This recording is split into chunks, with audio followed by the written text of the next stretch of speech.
ભારત વિકાસ પરિષદ કેશોદ શાખાને 6 વર્ષ પૂર્ણ થતા વાર્ષિક સાધારણ સભા તારીખ 7/4/2025 ને સોમવારના રોજ સાંજે 7:30 કલાકે વૃંદાવન પાર્કમાં યોજાયેલી હતી।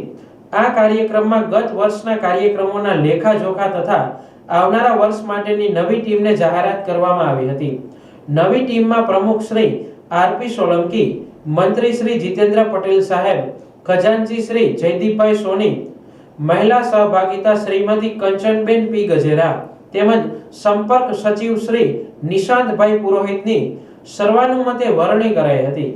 આ કાર્યક્રમમાં નવનિયુક્ત હોદ્દેદારોના શપથવિધિ કાર્ય માટે પ્રાંત અને રિજિયન કક્ષાના પ્રતિનિધિઓ ખાસ ઉપસ્થિત રહ્યા હતા। ભારત વિકાસ પરિષદની પરંપરાગત પ્રણાલી મુજબ વંદે માતરમ ગાન તથા મહેમાનોની ઉપસ્થિતિમાં દીપ પ્રાગટ્ય કરી કાર્યક્રમને શરૂ કરવામાં આવ્યો હતો। નવા હોદ્દેદારોના શપથવિધિ કાર્યમાં રિજિયન સંગઠન સચિવ કક્ષાના શ્રી પ્રફુલભાઈ ગોસ્વામી, સૌરાષ્ટ્ર પ્રાંત સંગઠન સચિવ શ્રી કરશનભાઈ મહેતા, સૌરાષ્ટ્ર પ્રાંત સંપર્ક કન્વીનર હરિભાઈ પરમાર, રવિભાઈ રાઠોડ, સહમંત્રી સોમનાથ શાખા તથા ડોક્ટર તન્ના સાહેબ, સૌરાષ્ટ્ર પ્રાંત પર્યાવરણ સચિવ શ્રી જીતેન્દ્રભાઈ ધોળકિયા, સૌરાષ્ટ્ર પ્રાંત પ્રચાર પ્રસાર તથા અતિથિ વિશેષ પ્રોફેસર મેઘનાથી સાહેબ ખાસ ઉપસ્થિત રહ્યા હતા।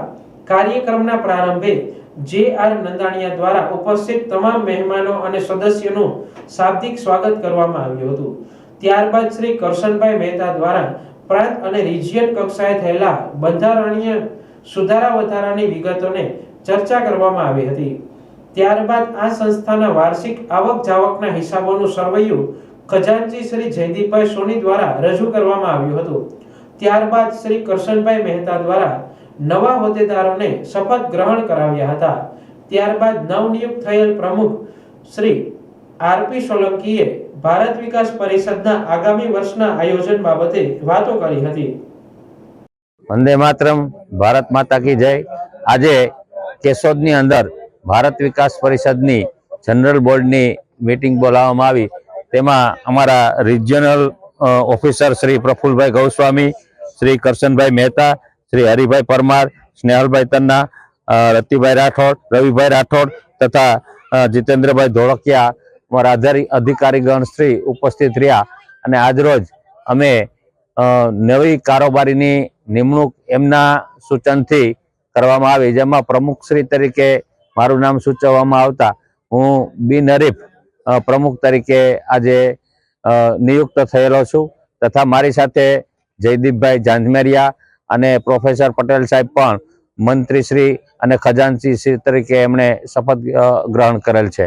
તો આજના કાર્યક્રમમાં કેશોદના શાખાના તમામ સભ્યશ્રી, ભાઈઓ તથા બહેનો ઉપસ્થિત રહ્યા એ બદલ ખૂબ ખૂબ આભાર। અસ્તુ, જય હિન્દ। તથા શ્રી પ્રફુલભાઈ ગોસ્વામી દ્વારા વર્તમાન સમયમાં ભારત વિકાસ પરિષદની શાખાઓ રિજિયન અને પ્રાંતની માહિતી સાથે આરએસએસ સંઘના શતાબ્દી વર્ષ ઉજવણી બાબતે સૌને માર્ગદર્શન આપ્યું હતું। કેશોદ શાખાના સ્થાપક પ્રમુખ શ્રી તન્ના સાહેબ દ્વારા રાષ્ટ્રીય મૂલ્યો અને સેવા ધર્મ બાબતે ખૂબ સારી વાત કરી હતી અને અંતે શ્રી જીતેન્દ્રભાઈ પટેલે ઉપસ્થિત સૌનો આભાર વ્યક્ત કર્યો હતો। સમગ્ર કાર્યક્રમનું સફળ સંચાલન જાણીતા ઉદ્ઘોષક ડોક્ટર ભૂપેન્દ્રભાઈ જોશીએ કર્યું હતું અને અંતે કાર્યક્રમને રાષ્ટ્રગાન સાથે વિરામ આપી સૌએ સાથે ભોજન લીધું હતું।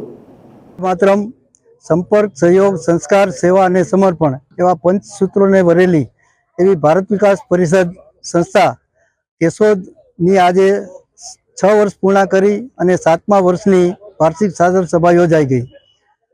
આજના આ કાર્યક્રમમાં ભારતભરમાં 1600 જેટલી બ્રાન્ચ ધરાવતો આ સંસ્થાની અંદર જ્યારે આરએસએસ એટલે કે રાષ્ટ્રીય સ્વયંસેવક સંઘના 100 વર્ષ પૂર્ણ થઈ રહ્યા છે ત્યારે અમારી સંસ્થા દ્વારા પણ તેમની સાથે રહીને કુલ 5 આયામોને ગણતરીમાં રાખી અને સેવા કાર્યોનું આયોજન કરવાનું છે, જેની અંદર સ્વદેશી, કુટુંબ પ્રબોધન, સમરસતા, પર્યાવરણ અને સંસ્કાર આ 5 વિષયોને ધ્યાનમાં રાખી અને અમે સૌ કાર્યક્રમોનું આયોજન કરવાના છીએ। ભારત વિકાસ પરિષદ દ્વારા દેશને અનુરૂપ રાષ્ટ્ર દેવો ભવ એ વિષયને ધ્યાનમાં રાખી અનેક સેવા કાર્યો કરી રહી છે. સાથે સાથે ભારત કો જાનો, રાષ્ટ્રીય સમૂહગાન સ્પર્ધા અને ગુરુવંદન છાત્ર અભિનંદન જેવા સંસ્કારલક્ષી કાર્યક્રમો પણ કરી રહી છે. કેશોદના આંગણે ગત વર્ષમાં 25 થી 30 જેટલા સેવા અને સંસ્કારલક્ષી કાર્યક્રમોનું આયોજન થયું છે. આ વર્ષે પણ નવી ટીમ ખૂબ જોમ અને જુસ્સા સાથે દેશને ઉપયોગી એવા અનેક કાર્યક્રમો આયોજન થનાર છે. ત્યારે નેશનલ વતી અને પ્રાંત વતી એમને શુભેચ્છા પાઠવી છે. અસ્તુ.